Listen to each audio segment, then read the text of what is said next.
Primeiro, eu queria agradecer, né, a todos vocês por me receberem aqui, pela oportunidade de compartilhar um pouco a minha experiência, de trabalho lá com os Yanomami. Eu preparei uma apresentação que conta um pouco dessa experiência, né, para compartilhar com vocês. Eu vou compartilhar ela agora. É, por favor, se por acaso a apresentação não estiver se movimentando enquanto eu falo, vocês, por favor, me avisem para que eu possa ajustar a configuração. Bom, primeiro me apresentando de novo, né? Meu nome é Estevão, eu sou geógrafo e tenho trabalhado desde 2013 em cooperação com os Yanomami. Quando eu cheguei para trabalhar com os Yanomami, a nossa equipe era bastante reduzida e a gente fazia um pouco de tudo, né? É, Tentava assessorar as organizações indígenas nas diferentes linhas de ação dele, mas com o passar do tempo, e o crescimento da demanda associada à questão principalmente do garimpo ilegal, que eu imagino que muitos de vocês já têm alguma familiaridade sobre esse problema com os Yanomami. O meu trabalho foi um pouco tragado para essa questão e atualmente é a minha principal dedicação neste tema. E é isso um pouco que eu queria compartilhar com vocês aqui, considerando também que o público, né, serão meus futuros colegas de profissão e que essa experiência eu acho que traz alguns elementos interessantes para a gente poder pensar a geografia, a questão do território e as possibilidades que a gente tem com as ferramentas que a gente aprende de tentar produzir intervenções interessantes na realidade, né? Então, inicialmente eu queria começar apresentando um pouco o contexto, né, do trabalho. Então, os Yanomami, eles são uma sociedade de povos caçadores, coletores e agricultores no norte da Amazônia, né? O território deles está situado ali na fronteira Brasil com Venezuela, exatamente no interflúvio entre as bacias do Rio Negro e do Rio Orinoco. O que a gente costuma chamar genericamente de Yanomami, na verdade, a gente está falando de um conjunto diverso de grupos que compartilham uma mesma família linguística. E quando eu falo família linguística, no mesmo sentido, por exemplo, que a gente é, pensa o português, o francês, e o espanhol como pertencentes à mesma família linguística, né? No caso do Yanomami é assim também. A gente sabe da existência de pelo menos 6 línguas e alguns dialetos dentro dessa mesma família linguística, e além da língua, eles compartilham determinadas práticas e culturas comuns, como, por exemplo, o uso do tabaco, os rituais funerários, é, a sua maneira também de estar na floresta e de se relacionar com a floresta, né? Os seus meios de vida costumam ser semelhantes também. A gente estima que a população total deve ser de em torno de 50 mil pessoas ou 55 mil pessoas vivendo em ambos lados da fronteira, sendo que no Brasil a gente sabe que a população está em torno de 30 mil, e na Venezuela a gente tem não tem informações muito precisas, porque o último censo que foi feito de maneira oficial dessa população foi o censo de 2011. No Brasil, os Yanomami vivem praticamente todos dentro do território que foi demarcado em 1992, né, que possui 9,6 milhões de hectares.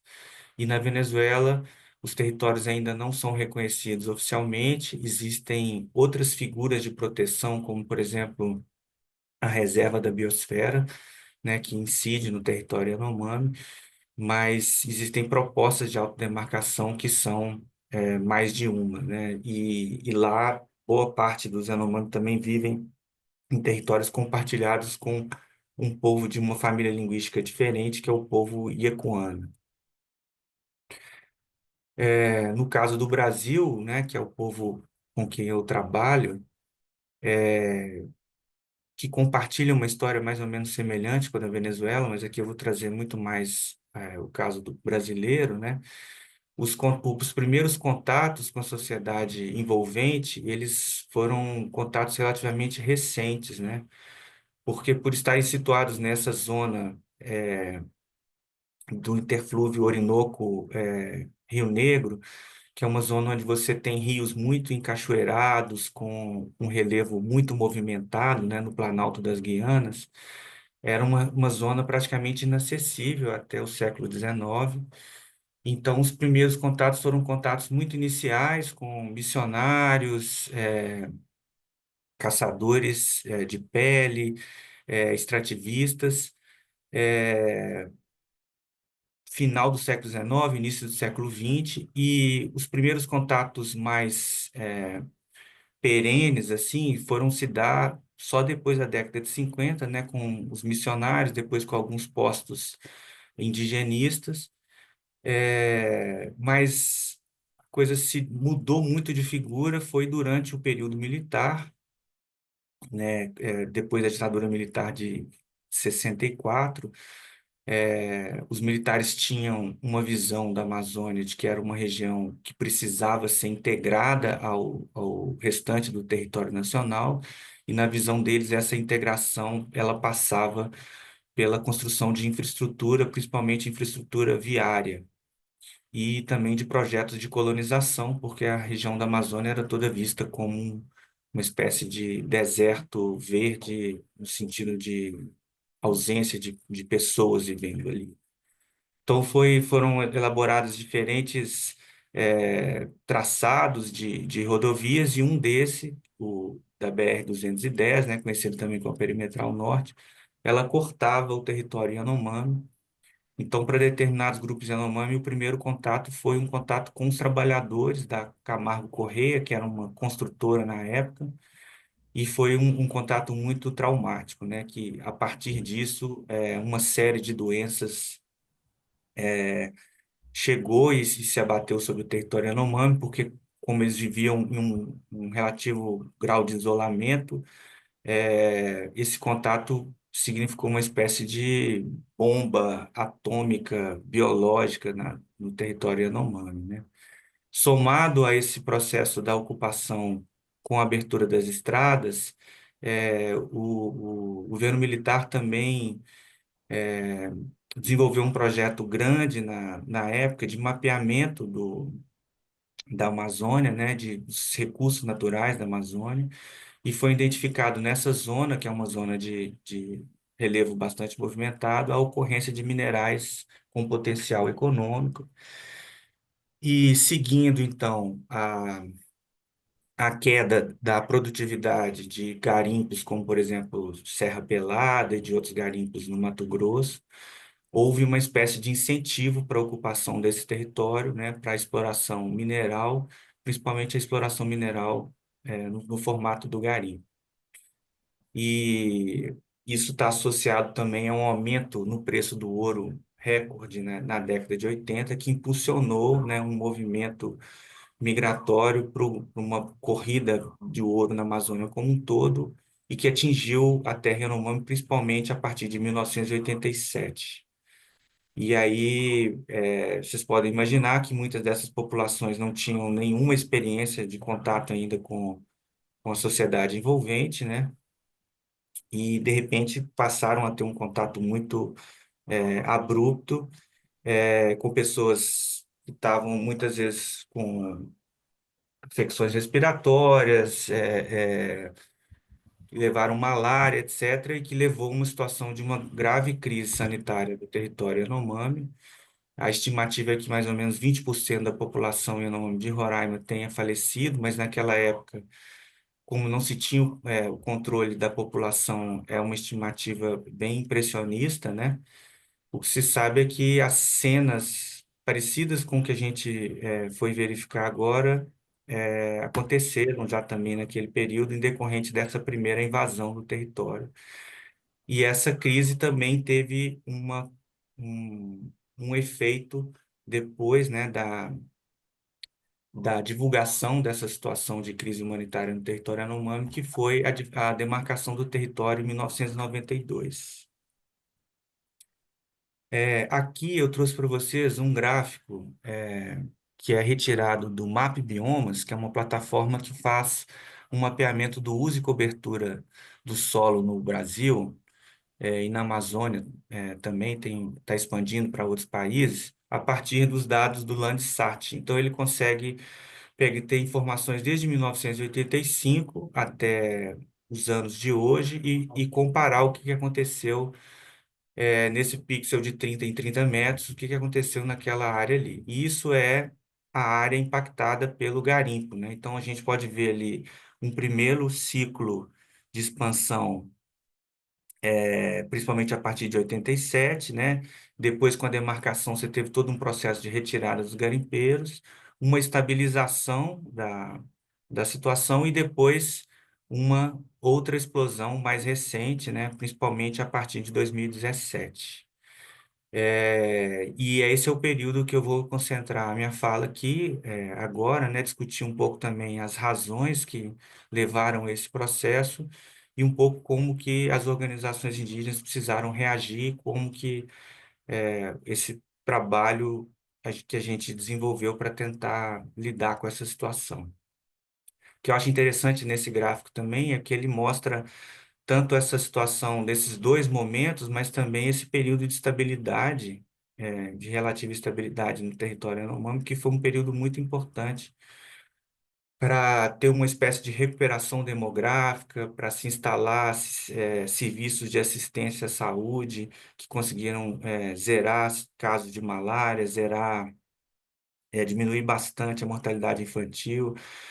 Foram implementados projetos de educação intercultural, então foi um período é, bastante importante para os Yanomamis se reposicionarem, né, nessa relação com os brancos, e que foi o que deu as condições para se formar uma juventude que hoje é a juventude que está liderando as organizações indígenas e que está fazendo esse papel de interlocução com o Estado brasileiro desde então. Um breve parêntese, só para dizer que esse fenômeno do garimpo, ele não é restrito à terra Yanomami, né? Aqui, mais uma vez, a plataforma do Map Biomas, né? Que mostra a ocorrência das áreas de garimpo em laranja e o limite das terras indígenas brasileiras em amarelo. E aqui a gente pode ver a concentração em algumas terras indígenas, como, por exemplo, a terra indígena Munduruku, na bacia do Tapajós, um pouco no centro do mapa. Um pouco mais à direita, a terra indígena Kayapó, que é, na verdade, a terra indígena mais afetada em termos de área. E ali no canto superior esquerdo, a terra indígena Yanomami, que é a terceira terra mais afetada. Mas a gente pode ver que o gráfico, aqui é um gráfico acumulativo, né? Aqui à direita, ele tem um comportamento basicamente semelhante ao comportamento da terra Yanomami também, tirando o fato da regeneração, no caso da terra Yanomami ali, da floresta, né? Aqui a gente vê a área só incrementando, né? A gente vê esse comportamento semelhante dessa curva que se deu principalmente a partir de 2017. Então, eu acho interessante a gente só trazer alguns elementos para entender esse fenômeno na Amazônia, né? Que é esse aumento explosivo do garimpo na Amazônia, nas terras indígenas, unidades de conservação, e que hoje vem a ser um dos principais vetores de degradação da Amazônia, não só brasileira, mas também colombiana, peruana, na Guiana, na Venezuela, e que tem a sua origem com a crise de 2008, né, a crise financeira, que teve uma repercussão importante para a economia mundial, e parte dessa repercussão é uma volta à compra do ouro como um ativo financeiro seguro, né, num cenário de crise. Associado a isso também a gente tem o crescimento de economias emergentes na Índia e na China, que aumentou bastante a compra de joias, né? Isso levou uma pressão por aumento da demanda, né? E que levou ao aumento do preço do ouro e que mais para frente a gente vai ver esse reflexo nas terras indígenas, né? No caso brasileiro, foi fundamental também uma grande falta de transparência na cadeia, de produção do ouro, por diferentes razões, né? Mas uma coisa muito importante é de que o garimpo, ele é de alguma maneira entendido pela sociedade de uma forma mais ampla como uma atividade de pouco impacto, né? Associada a um trabalho eh, desorganizado, a grupos, pessoas mais pobres que estão buscando a sua sobrevivência, né? Um pouco uma imagem baseada na ideia do garimpo do século XVIII, século XVI no Brasil, né? Que era aqueles pessoas que iam buscar o seu sustento e tal nas grimpas das serras, né? Nos picos das serras, por isso daí vem o nome de garimpeiros, né? Grimpeiros, mas que essa atividade mudou muito dos anos 60 para cá, dos anos 70 para cá, com a introdução de uma nova tecnologia e que aumentou significativamente o impacto da atividade, tanto que a gente vê que, em termos de área, a segunda corrida do ouro na Terra Yanomami ela é muito maior.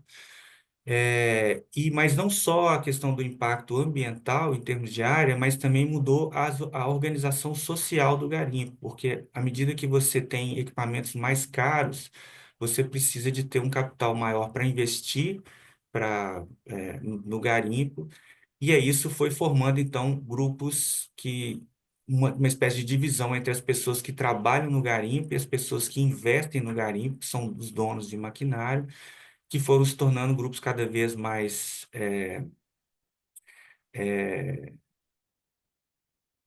capitalizados, né, com isso e em detrimento de uma população que trabalha, está cada vez mais pobre.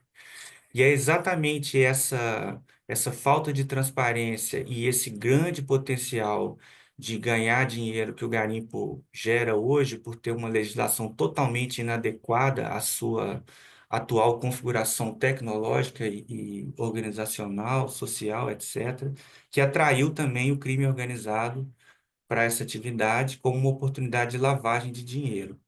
E isso gerou uma espécie de um círculo vicioso, né, de dinheiro do crime que entra para fomentar o garimpo, e dinheiro do garimpo que entra para fomentar o tráfico de drogas, fazendo então com que essa atividade ganhasse muito mais investimento, né?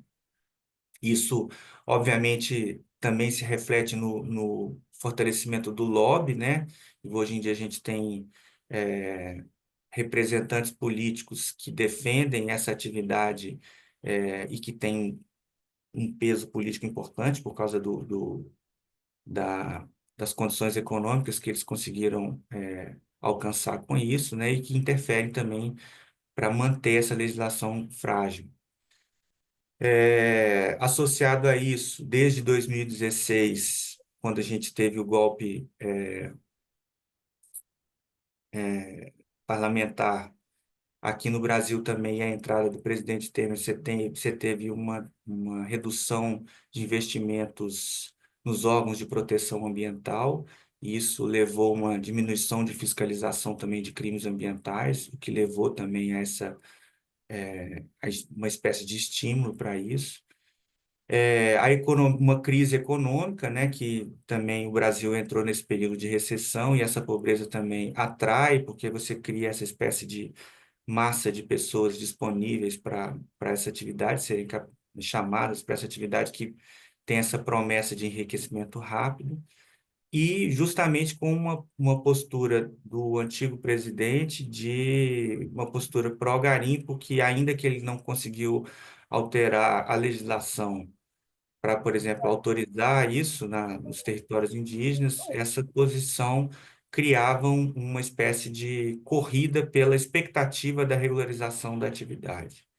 Então, todos esses elementos juntos, eles explicam um pouco esse aumento exponencial que a gente viu e que a gente, no nosso estudo de caso aqui, que é o Yanomami, é ainda mais flagrante, né, essa questão nesse curto espaço de tempo.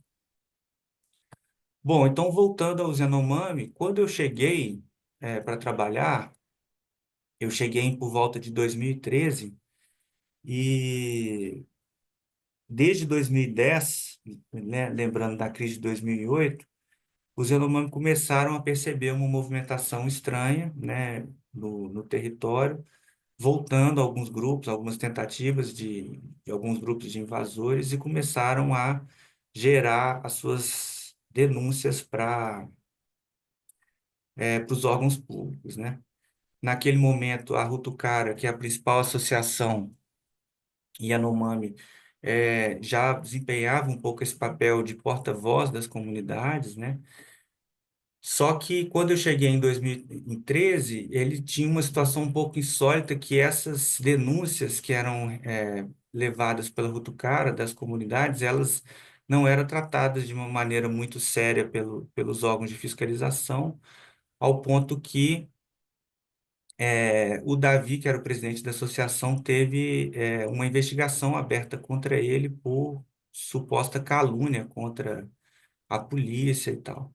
Então, o desafio nosso era dizer que aquelas denúncias eram verdadeiras, né?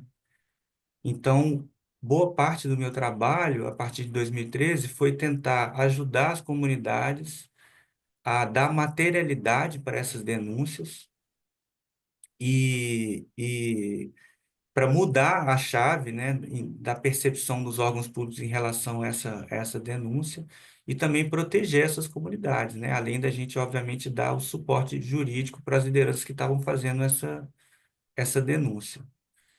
Então, um dos primeiros passos era justamente tentar espacializar essas denúncias, né? Então, esse aqui é um mapa de 2015 que a gente com muito esforço fez, assim, de tentando juntar todas as ameaças, os elementos no território Yanomami, e eu quis trazer ele aqui porque naquela época a gente ainda nem tinha condições, por exemplo, de fazer uma, como a gente faz hoje, né, tra- evidenciar essa localização dessas coisas através de polígonos, que a gente consegue desenhar muito bem. O acesso a imagens satélites era muito mais difícil, o processamento delas era muito mais difícil, então a gente representava essas coisas a partir de pontos que a gente consolidava por informações de rádio, de carta, às vezes com sobrevoos que eram feitos para ir a uma determinada aldeia, porque a maior parte do acesso ao território Yanomami se dá é, por meio aéreo, né, em pequenas aeronaves. E então a gente conseguiu ir juntando essa informação, tanto que em 2017 a gente conseguiu lançar um primeiro mapa em que mostrava o panorama dos dois países, no território Yanomami, tanto no Brasil quanto na Venezuela, da situação do garimpo, né? Hoje em dia, o nosso mapa já é um mapa muito mais preciso, em que a gente já consegue fazer um cálculo de área da área impactada do garimpo, com imagens de muito melhor resolução, e consegue identificar e fazer um acompanhamento praticamente mensal do garimpo. E eu queria aproveitar a oportunidade para contar um pouco para vocês como que foi feito esse trabalho, considerando um pouco o perfil né, do público, né? Então, aqui é interessante que acho que em 2016, 17, a gente começou já, deixou de usar o Landsat e começou a usar mais o Sentinel para poder fazer algumas análises, identificar essa área de garimpo. Então, esse aqui é um pequeno vídeo que a gente conseguiu fazer, que na verdade, uma sequência de imagens que mostra a abertura de uma pista de pouso, né, do garimpo e depois o aumento dessa cicatriz com o passar do tempo. E o que eu acho interessante também nesse esse pequeno vídeo, né, vocês podem ver aqui a cicatriz de garimpo aqui embaixo, depois a abertura da pista de pouso fica mais evidente, e a estrutura de garimpo já consolidada em torno da pista de pouso, que é basicamente a dinâmica lá, né? Então, um grupo menor chega por via aérea, onde ainda não tem uma pista de pouso, começa a trabalhar, receber seus suprimentos, às vezes com helicópteros ou com aviões que vêm de uma outra região, Eles então abrem uma pista de pouso que passa a ser um hub para a operação desse garimpo. Outros grupos vêm a operar nessas áreas, né? E essa pista de pouso começa a articular vários serviços que em 2022 chegaram a ter consultório odontológico, eh, lan house, prostíbulo, mercearia, tudo isso clandestino, né, que é aberto. Então, aqui no canto dá para ver também umas pistazinhas menores, né? E outra coisa que eu acho interessante chamar a atenção aqui por desafio, que eu não sei se vocês repararam na quantidade de imagens com nuvem que a gente tem aqui ao longo do período que a gente analisou. Então, da dificuldade de você conseguir fazer um monitoramento regular, né, dessas áreas. Então, depois que a gente, né, começou a mapear com pontos, aí a partir desses pontos olhar nas imagens, inicialmente imagens de Landsat, depois indo para as imagens de Sentinel-2, a gente começou a trabalhar com as imagens de radar para poder conseguir fazer um monitoramento mesmo na época de chuva, né? Não é por acaso que o pico mais alto do Brasil, que fica na terra indígena Yanomami, chama Pico da Neblina, né? A quantidade de concentração de nuvens que tem nessa zona serrana é muito alta. E aí, esse é um exemplo de um mosaico de multitemporal radar, que um colega no Instituto, que trabalhava no Instituto Socioambiental desenvolveu o algoritmo para a gente poder gerar e que ele mostra essas áreas em vermelho, seriam essas cicatrizes de garimpo, e a gente conseguia mapear a evolução delas de uma maneira mais regular. Mas ainda assim, esse mosaico funcionava muito bem para as áreas de terras baixas, onde você tinha um relevo menos movimentado, e para a área Yanomami, que tem esse relevo muito movimentado, a quantidade de ruído é muito alta, porque no caso do radar, a gente não está vendo a assinatura espectral do alvo, a gente está vendo a resposta geométrica do alvo. Então, se a gente está numa região muito movimentada, o ruído também é muito grande, e aí é muito difícil também. Mas, enfim, a gente tentava compor essas duas coisas, né, do But the Sentinel-2, professor's already Sentinel-1, recording this. They should must sit here and are recording. o Landsat. He's already recording the video. E a gente começou também a juntar essas informações, um trabalho de sobrevoo para validar esse mapeamento. E o trabalho de sobrevoo, então, aqui, por exemplo, é a região, é a mesma região, né, aqui no radar, que é a região já vista no sobrevoo. Então, no radar, a gente quase não consegue perceber a magnitude do estrago, mas nessa visada aqui a gente consegue ver muito melhor. E nas imagens de sobrevoo, uma informação muito interessante também era entender a logística do garimpo e mostrar essa nova característica que ele tinha, né? Porque, como eu disse anteriormente, no imaginário da população, o garimpo sempre foi visto como uma atividade pouco ofensiva, né? Então, as denúncias das lideranças indígenas, elas também não chegavam com tanta força na sociedade porque se tendia a minimizar. E é a possibilidade de a gente mostrar, né, que você tinha uma atividade organizada, com uma frota de aeronaves operando diariamente para retirar minério do território, a gente não estava falando de grupos desorganizados, de homens pobres, a gente estava falando de grupos, né, que detêm um capital bastante alto para investir na atividade. Esses sacos brancos aí já são a casterita, que é um outro alvo também do garimpo, e essas duas estruturas de telha de amianto, né, que estão na parte superior, no centro e à direita, era um posto de saúde de uma região que foi capturada pela atividade garimpeira, né, que virou, na verdade, um posto de recarga das coisas, e aí os funcionários de saúde foram embora e essa população ficou completamente desassistida. Então, a gente começou, através dos sobrevoos, dos relatos, desse trabalho de mapeamento, a ir sofisticando também a, a visão que se tinha sobre o que estava acontecendo nesse território.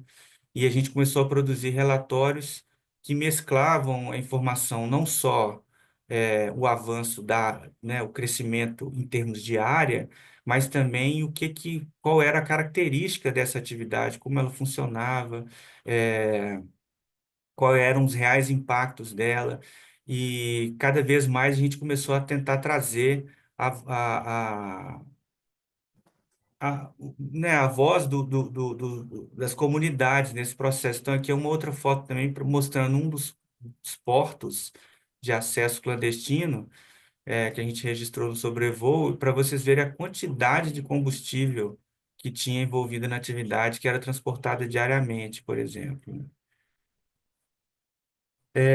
Outro desafio também era de que uma coisa é você mapear o garimpo que é feito nos barrancos, né, que a gente consegue ver o solo exposto no satélite. Mas as dragas e as balsas que estão atuando no rio são muito difíceis de medir a presença delas, de indicar as presenças delas. Então, esse foi um outro desafio também, que a gente conseguia identificar no sobrevoo, mas que no Sentinel era praticamente impossível de detectar, embora você percebesse a alteração, obviamente, na turbidez do rio, né? E aí a gente começou a fazer uns testes com o Cibers 4, que é um satélite sino brasileiro, que é um satélite de uma ótima resolução, mas que uma resolução espacial, mas que tem uma resolução temporal que não é tão boa, então a gente dificilmente conseguia muitas imagens disponíveis sem nuvem para a mesma zona.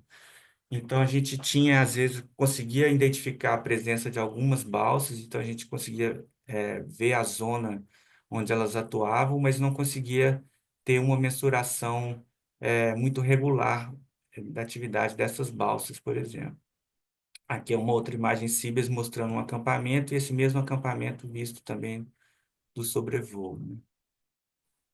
Bom, e finalmente, depois com a chegada da Planet, que começou a disponibilizar imagens de uma resolução espacial muito boa e uma resolução temporal também muito melhor, o que permitia gerar mosaicos mensais que durante um determinado tempo foram disponibilizados gratuitamente por um programa do governo da Noruega que adquiriu imagens de satélite da zona tropical do planeta, e você fazia um cadastro e conseguia utilizar.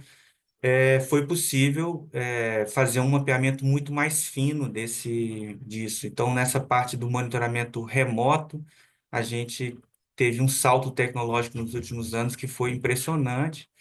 E hoje em dia, essas imagens Planet são as imagens que os órgãos de fiscalização têm acesso. Então, isso também é uma mudança muito importante na capacidade que hoje em dia o Estado tem para verificar a ocorrência de crimes ambientais, por exemplo, né, com um monitoramento muito mais fino e com uma regularidade assim muito muito impressionante, né?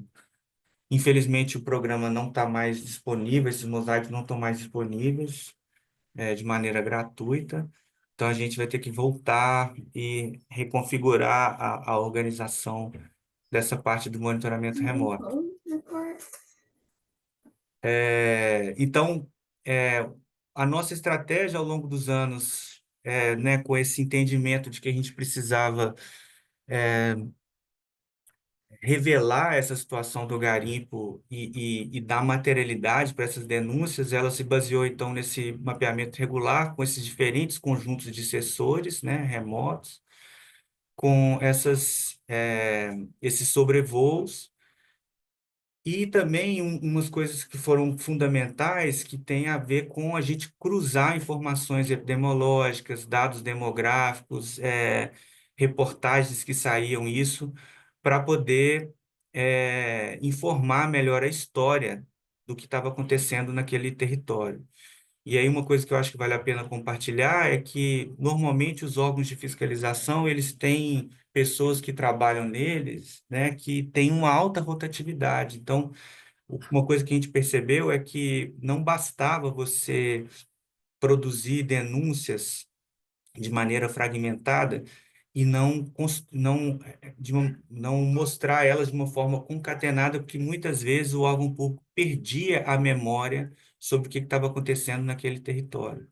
Então, foi um aprendizado muito grande de assessoria às organizações indígenas e às comunidades, de começar a auxiliá-los a construir denúncias que contassem a história daquele território, explicasse qual era aquele território, o que estava acontecendo naquele território, e para isso a gente teve que começar a acessar outras bases de dados, para poder relacionar, por exemplo, malária com garimpo.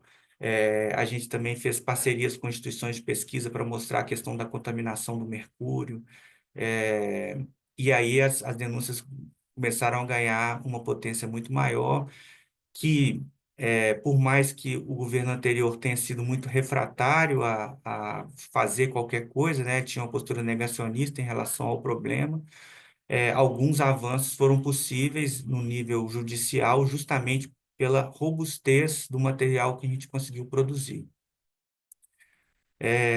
Recentemente, a gente recebeu um pessoal da Corte Interamericana de Direitos Humanos que foi verificar a situação em campo, e eles, né, que tiveram acesso ao nosso material, na época que eles fizeram a recomendação para o Brasil, ainda no governo anterior, para mudar essa situação. Eles até questionaram, né?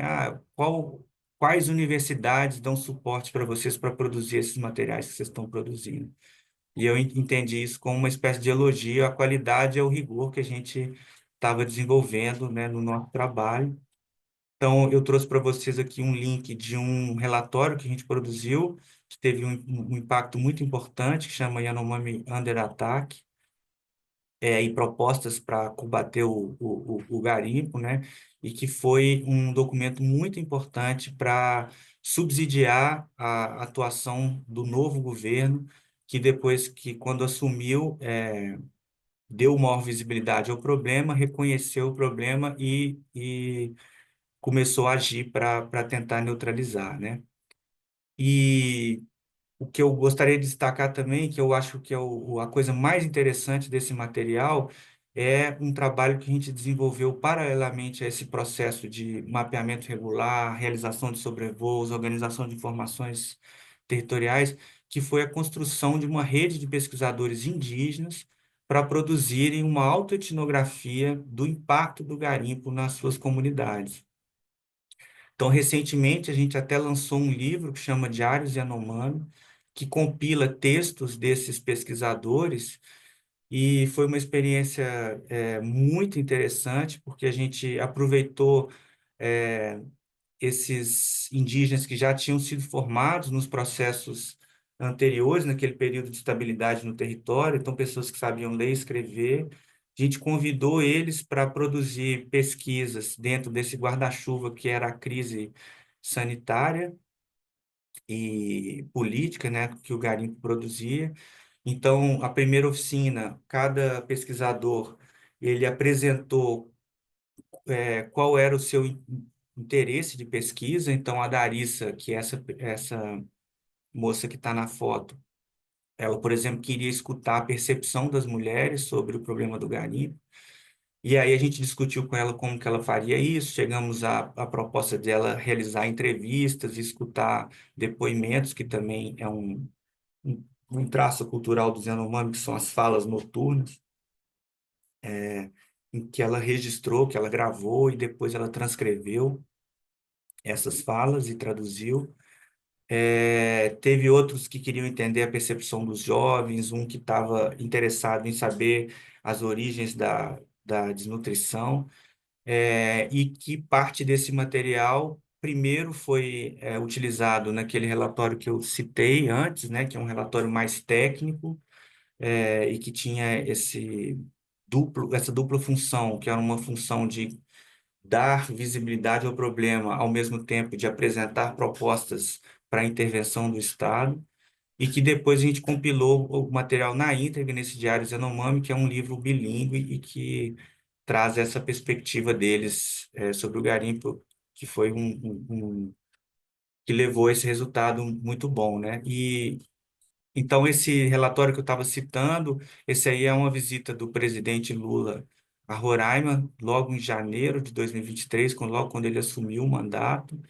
E essas são a ministra dos Povos Indígenas e a presidenta da FUNAI, que eles estavam indo para Roraima justamente para o presidente acompanhar a situação da crise Yanomami, e elas apresentaram o nosso relatório para ele, né? E foi um momento, né, de muita satisfação ver que o trabalho, né, chegou nas mãos de quem deveria chegar.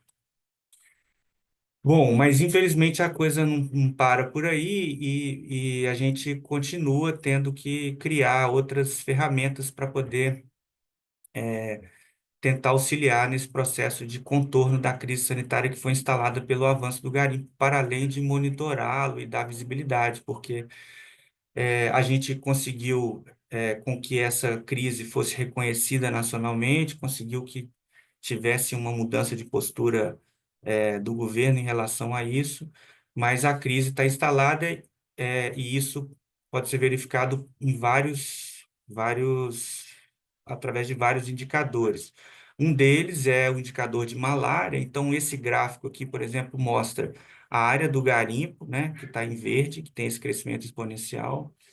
Em verde mais claro é os casos de malária, então a gente vê que teve uma concordância com o aumento de garimpo, mas que mesmo depois da intervenção em 2023, onde a gente reduz a área, a malária continua a crescer, porque uma vez que esse problema está instalado, é muito mais difícil de contorná-lo, né? Você tem que fazer um outro, são enfrentamentos diferentes. E um elemento interessante também é a questão da crise climática, que também chega e tem sinergias super complicadas com esses outros efeitos. Então, aqui também é o tamanho da área queimada no território Yanomami, e que a gente pode ver que tem uma tendência a aumentar, né, a área queimada absoluta, mas também é uma espécie de encurtamento de um período de grandes incêndios para outros. E aí o que a gente vê hoje em dia no território é essa necessidade de enfrentamento do garimpo, de uma crise sanitária, mas também de pensar em soluções para adaptar a essas crises que a crise climática ajuda a intensificar. Então, a solução que a gente vem encontrando é, é desenvolver um monitoramento colaborativo. Então, a gente tem usado uma ferramenta de coleta de dados que muitos de vocês devem conhecer, que é o ODK, e a gente produziu, então, um formulário que tem esses três grandes temas, né, de alertas de saúde, alertas ambientais barra climáticos e alertas territoriais, e a gente está formando monitores no território para poder fazer esses alertas e a gente, assim, produzir informação qualificada né, direto do território para subsidiar a intervenção do Estado, né, em favor dos Yanomami, nesse contexto favorável, né, de que agora a gente tem uma mobilização do atual governo para o enfrentamento da crise. Então, a gente desenvolveu esse sistema de alertas, começou a testar ele a partir de agosto do ano passado. Como boa parte dos Yanomami só fala Yanomami, muitos também não são letrados. A gente desenvolveu um sistema muito simples que se baseia muito mais na imagem na produção de áudio do que de texto, mas sempre associados a imagens e a coordenadas, né? Então, uma pessoa, por exemplo, pode reportar um surto de malária na comunidade dele, eh, com informação de áudio e ponto de GPS e uma eventual foto que possa comprovar isso. Por ter essa entrada por áudio, a gente desenvolveu a central de comunicação, que foi um antigo espaço de uma escola, de um centro comunitário que a gente foi reformando, instalou internet, energia solar, reequipou com computadores e que estamos, aos poucos, né, melhorando a infraestrutura para ser uma central de comunicação que faz a validação e a tradução desses alertas, e atualmente temos produzido boletins semanais de alertas para os órgãos públicos com essas informações. Então, aqui está escrito em Yanomami, Kami Urihi no Amatima Yamaki, que quer dizer, nós somos cuidadores, defensores da floresta. Então, a gente tem um dashboard, né, que mostra todos os alertas, tem um mapa de calor que mostra a concentração dos alertas realizados em 2024, e os novos alertas de 2025 aparecem em pontos. Então, um balanço aqui, a maior parte dos alertas ainda são alertas territoriais, que foram fundamentais para dar informação para as atividades dos órgãos de fiscalização, pois agora o censuramento remoto ele está cada vez mais difícil de conseguir detectar alteração, porque uma maior parte dos garimpeiros saiu, mas os que ficaram trabalham aí nas áreas já desmatadas, eh, têm operado de uma maneira mais fragmentada, aqueles hubs que a gente viu nas imagens aéreas já não existem mais, né? Então, isso para dar um exemplo do novo, para onde a gente está caminhando agora, né? A gente tem cada vez mais investido nessa ideia do monitoramento colaborativo e na formação da capacitação de jovens indígenas, Yanomami e Ecuana, para a produção de informação territorial com o uso dessas novas tecnologias. Então, além também do sistema de alertas, a gente tem apoiado também as organizações indígenas nesse processo de formação com mapeamento de drone, uso de ferramentas gel, e que tem tido uma resposta muito interessante, né, das comunidades. É um pouco isso a apresentação. Espero não ter tomado muito tempo. Eu queria só poder compartilhar um pouco com vocês aí essa experiência que é bastante interessante.